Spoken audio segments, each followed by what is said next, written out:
Hey guys, JH and MrX on the Windblown Tee again. Just going to basically let MrX tell us about what he's working on. He played yesterday, he's really hitting the ball, striking it beautifully. So he's doing a couple of things different.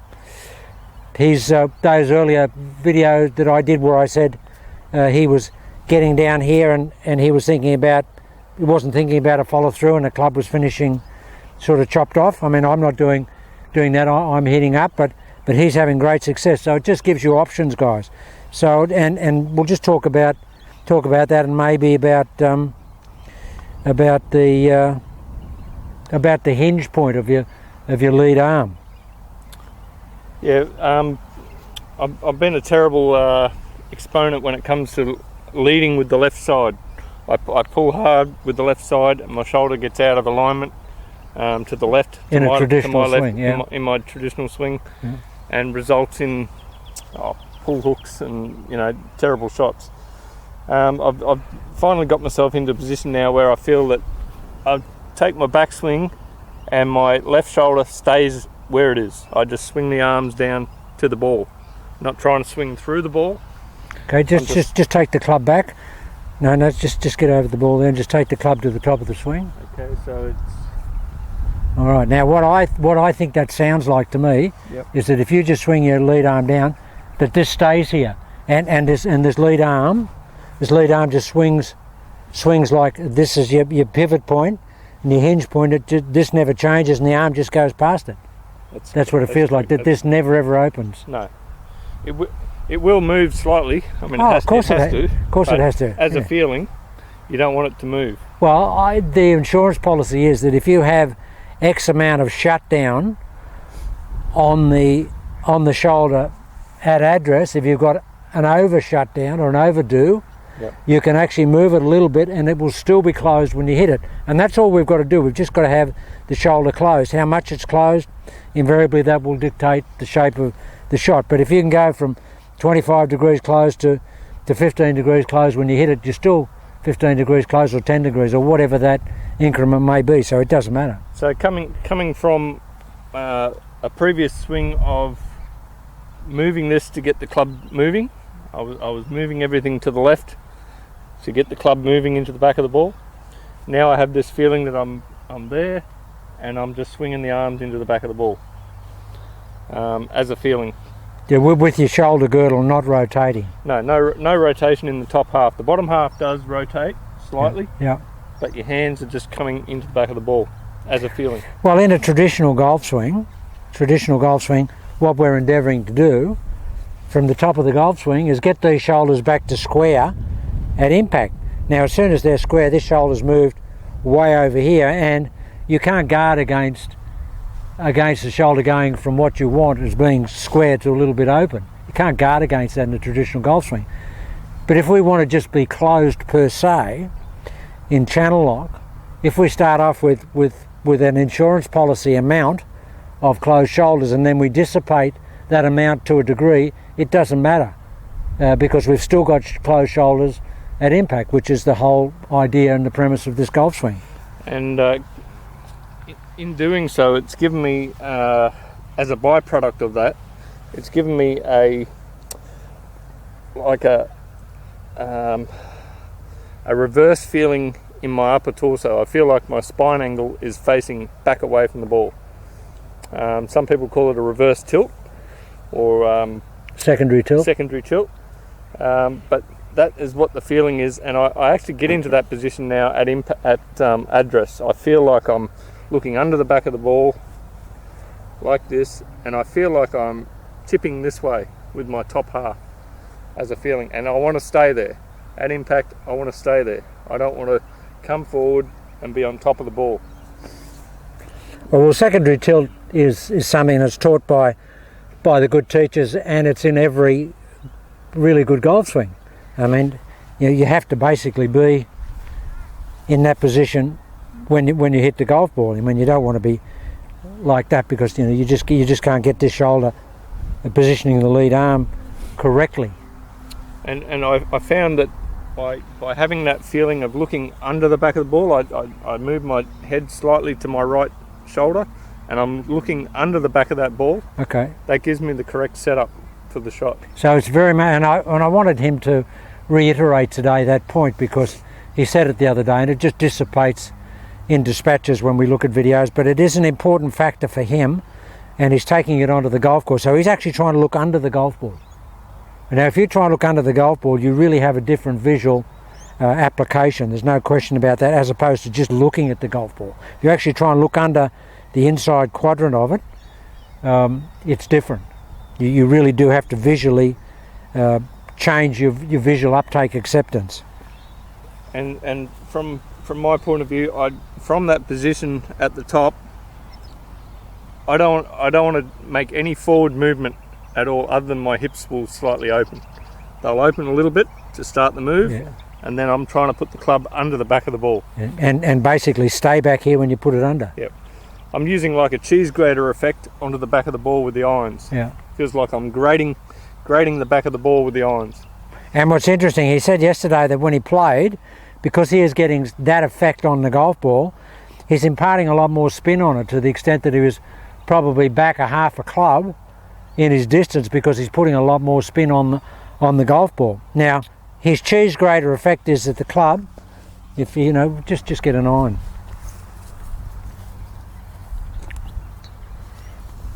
So his cheese grater effect, guys, is clearly normal stuff. The club's coming, but he's got it going, you know, continuing on over here. So it's, if that's our golf ball, he's feeling that the club is still going into the ground over here. It's not, but that's the feeling. And the more it goes into the ground over there, the more extension he gets out past the ball into out, and that will keep the hands very low after the ball and chop off the forward swing. In saying that too, it's not a steep swing. Like a lot of mid to good players have a fairly steep swing into the back of the ball, which compresses the ball into the ground. Well, they want to do that. Yeah, that's and what they're usually trying to big do. divot takers. I've got a similar thing, but not the same. I'm trying to maintain my spine angle and go into the back of the ball, But keep going. but keep going into the back of the ball and After the down ball, past, after it. down past the ball. And I think that's what takes away the steepness of your attack angle, because if you would just think, I want to get into the back of that ball, the club's going to go down. But if you think, I want to get it underneath that ball and keep the club going forward, Yep. that takes the steepness out. It's like a square feeling. You feel like the blade is never changing left or right. It's not moving. Well, that's interesting. And it's not steep at all, because I'm still maintaining the channel lock physiology, the channel lock setup, and from that position you can't actually swing steep into the ball. Oh no, you can't. Well, if you're coming from, you know, from behind yourself over there, and with the back ball position, I mean, it's very hard to come. If your shoulders are closed and the club is sort of, you know, back loading, you can never be steep. You just can't be steep. I mean, the swing. I mean, I can practice some days all day, and you won't know where I've been. I mean, I just don't take any divots. You'll see a bit of it here in this longer grass, because channel lock gets on the ball early. Now the other thing is that, guys, what I was showing in those early videos, which is essentially, it's so cold, guys, you just get so stiff so quickly. But I showed MrX when he turned up what I'd done on the videos, and it's basically the yogi ignition move. You know, we've taken our address, put it in here, and it's now MrX can testify to that. I mean, you could fire that out of a cannon. It's never going to go any more with a higher flight integrity than that. That is just a perfect golf shot, and that's just step up and dispatch the golf ball. Now he doesn't do that normally, but I said to him, "How would you feel about that?" And he said, "I don't know. I haven't thought about it." But he likes the idea of no indecision. So, guys, the point I'm making is that he never does it, but I think he can do it, and I'm actually going to ask him to do it, to see if he can do it and see what his response is with no practice. Just saying, okay, you know, what's the benefit? I'll actually put words in his mouth. I think the benefit is there's no second guessing. And of course what he said before we came on camera when we were talking about it, he said, well, JH, all your alignment is done here, and he works very much with a primary target. I mean, that's his secondary target or his focal or his main target, but he works with a primary target in front of him, which is maybe that tee there. So when he's setting up on the ball, he's seeing that. He can see that primary target. So once he's got in here, he gets that little bit of peripheral, see it? Now he doesn't have to get back on the target anymore. And again, this is putting words in his mouth. But the fact that he's got his alignment done on this intermediate target, I think that takes a lot of pressure off wanting to take some time over to remember your target. Do you want to hit a couple of irons or hit a 3-wood or what? I'll grab a 9. All right. Yeah, that's putting him under the gun. But I think, guys, I believe in this so fervently that I just think, now I'm no different to any of you guys. I don't have, okay, I'm a little bit quicker, but what this does for me, I've got to tell you guys, is that it just takes all the indecision. Oh, there's no indecision.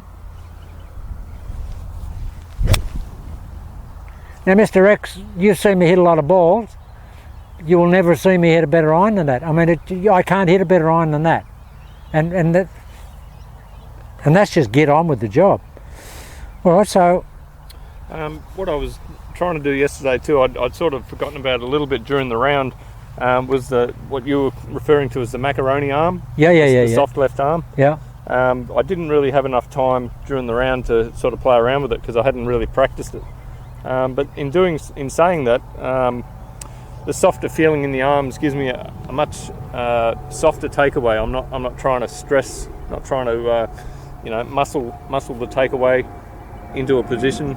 I'm just letting the rotation and everything happen as softly as I can. Well, what's interesting that David Edwards, who's an Australian guy from South Australia, he's a yogi nut like I am, and he actually said something the other day which was quite profound.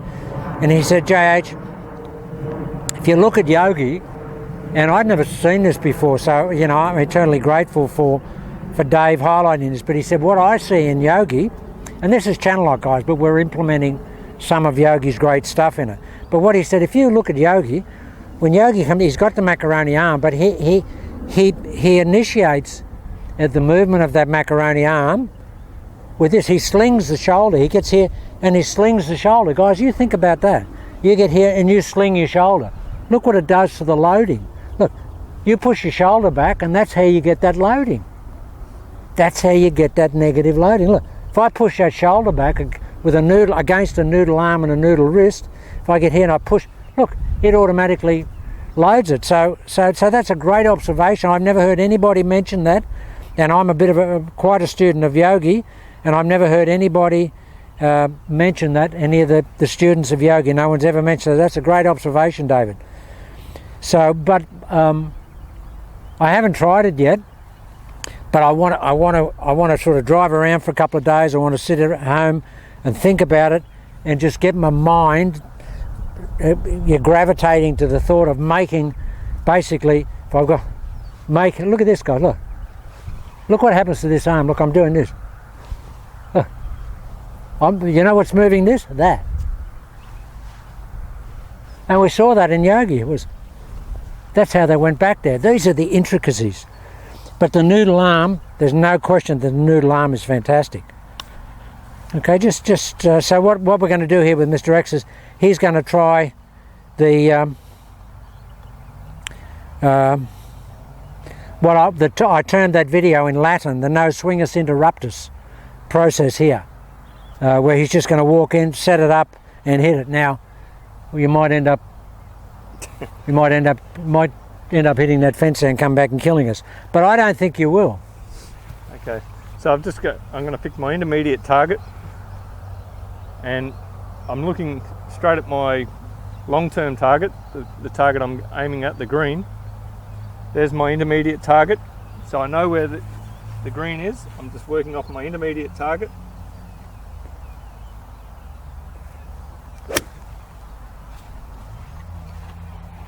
Well, he's just snotted that one, as we say here in Australia. But what was interesting there, guys, is he had a little bit of what I call learning delay. I mean, you actually were over that ball for quite a while before you took it back, but that was your first shot. And now I think that, but that's a lot shorter than you. Show us your normal process and your normal timing. Well, the normal timing would be a lot slower than that. A lot more time over the ball. Over the ball, yeah.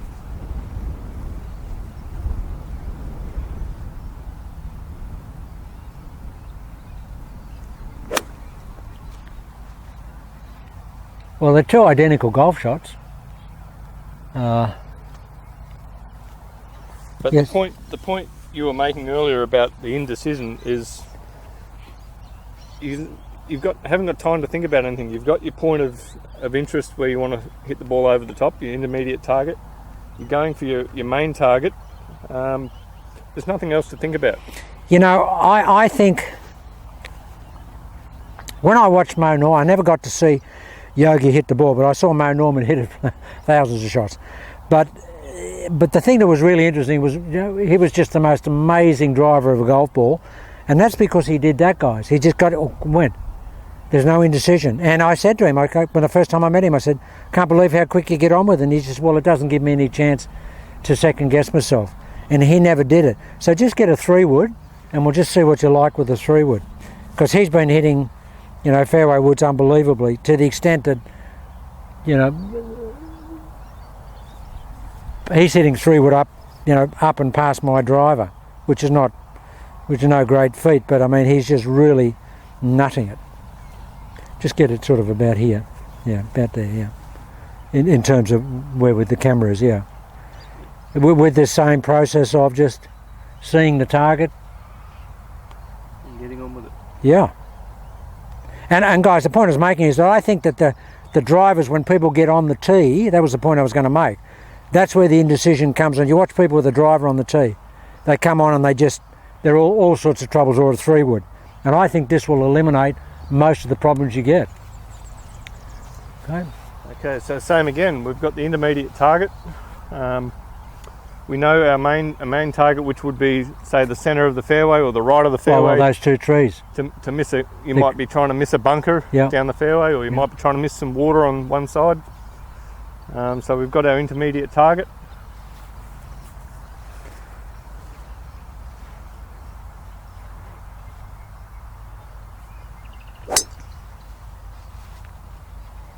Just killed it. Just killed it. Same again, it's taken me a little while to get...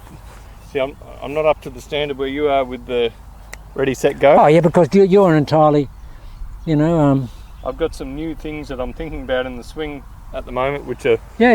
No, but all I wanted to do was just demonstrate that someone who is absolute and deliberate in his setup can change that. You can change it, guys. I mean, if you're very, very, you know, slow type of setter-upper, you can, and I think you can change, and I think it's beneficial to change. So just try that. We'll do one a little. We'll try and go a little bit more, a little bit less indecision, so to speak. Okay.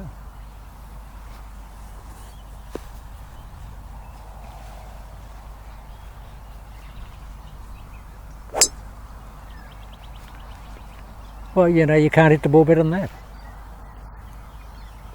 That was quite long, actually. Yeah, it was long. Yeah. It felt like the swing went to here. Yeah. Like it just felt so short because it was ball down, head down, bang, gone. Well, you know what I think happens there from a neural sort of processing point of view?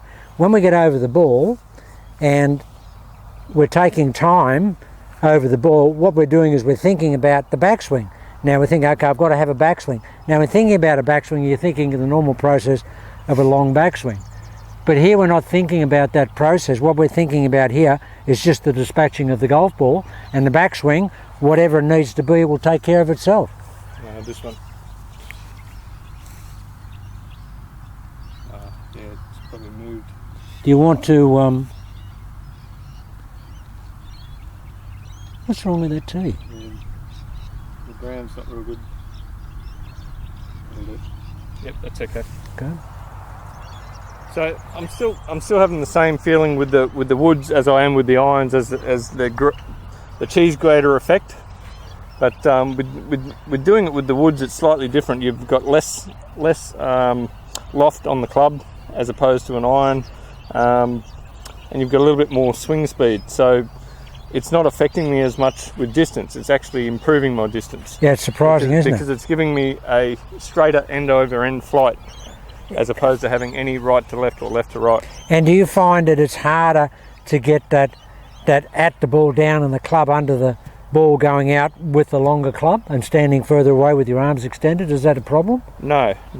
I've found it actually makes me tighter. Okay. It puts everything in closer to my body, because I'm thinking it as a longer iron, basically. Okay, that's how you should think. Feels more like a 4-iron than a 3-wood to me when I set up. Well, the wind's come up 20k, so this will test you. Just aim at the red car.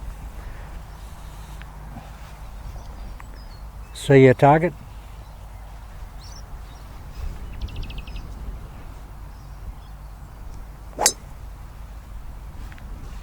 And I think even if you don't get to, it's a great shot, even if you don't get to what I get to in terms of I'm dispatching quickly, if your delay factor is it's quite significant compared to mine, but it's half what your normal speed is.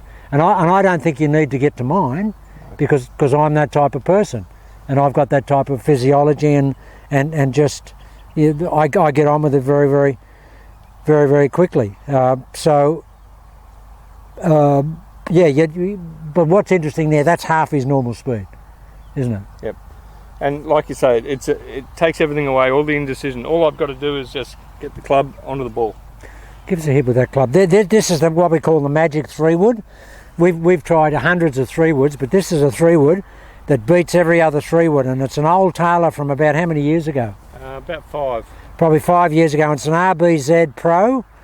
We've never been able to find another one anywhere. I've been trying to steal it off him for ages, but it's just the most amazing golf club.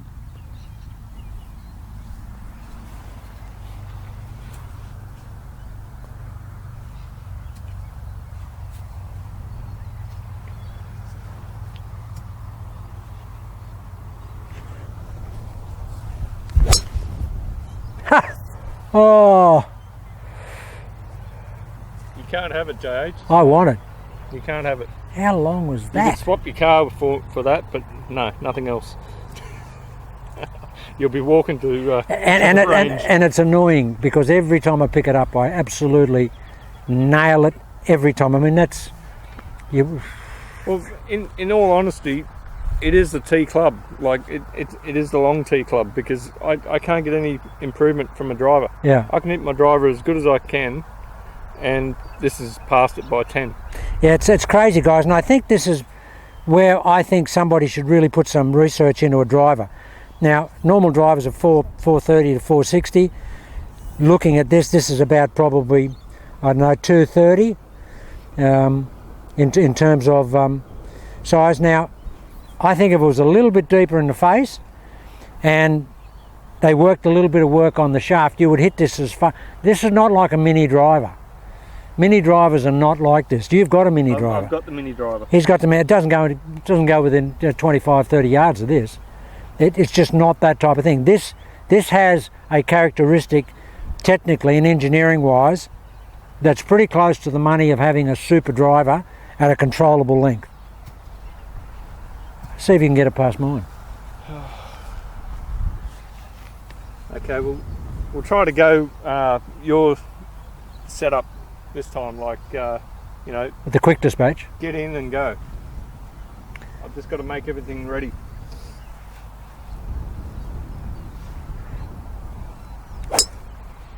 That's on exactly the same line as mine. Click, click, click, click. Just took photos Yeah, of yours. He had the GoPro on that, just taking pictures as it went over mine. But I expected that. But that was exactly the same line. A lot quicker, but Yeah. see, it takes me a little bit of time to get my arms onto my body and come into the ball and then fire. All right, now if you were going to hit if you were going to hit a pitching wedge, because you're always usually a bit jittery with a pitching wedge, aren't you? Yeah. I mean, getting over the ball. Whereas, and I showed on the video, I mean, it's exactly, so see those balls up there in a row up there, which is where I hit the other ones.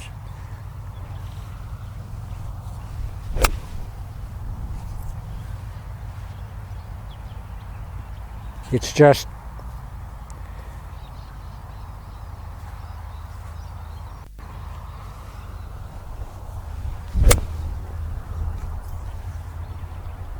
why do you try that? You want to use your one or mine? Yeah. You use your one,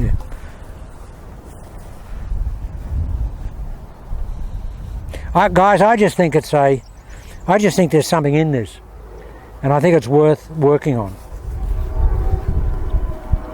The reason I take my time with the wedges is because it's so close to the green, like, you know, one of the shorter.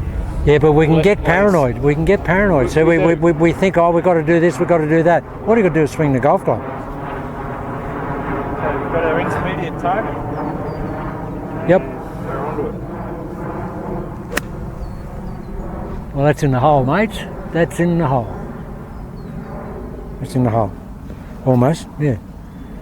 There's a sign out here, guys, and that's just landed right at the base of the sign. The post is about 4 inches wide. See if I can go a little bit quicker this time. Okay, with see your target.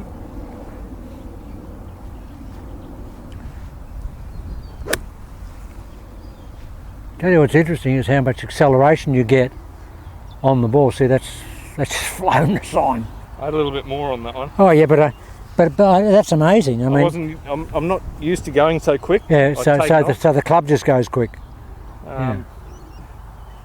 I'd forgotten a couple of things in my normal swing. See, by going so quick, I'd forgotten a couple of things. Okay.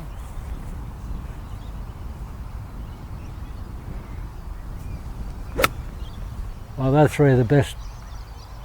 Beautiful flight shots, those.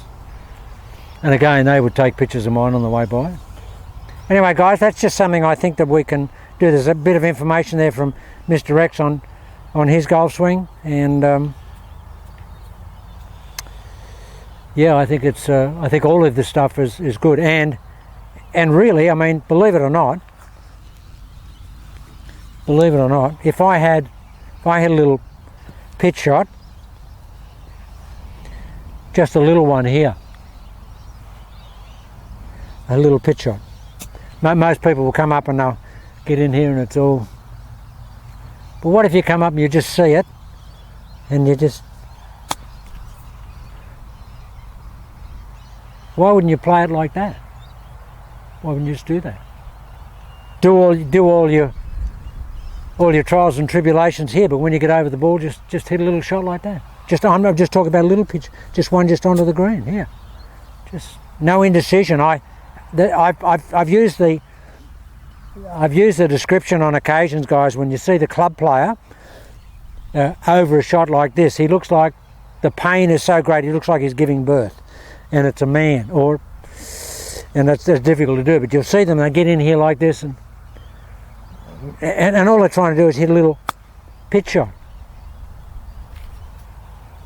Why would you go through all that? Just see it and just hit it. See and react.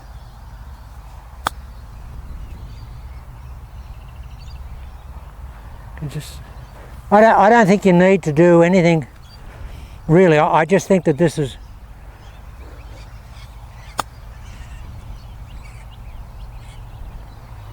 and I think that's probably the way, guys, that you can train yourself to just do it on a couple of little mini shots. Just get it going. Just don't think about it. See the target and react. That's how you can train yourself to get that cadence. That's it. It's an ignition cadence change. Okay, guys, that was just something, and I think that's a good video. You got anything to say? No, it's all good. All good. All right. Okay, guys. Well, have a look at that and give me some comments.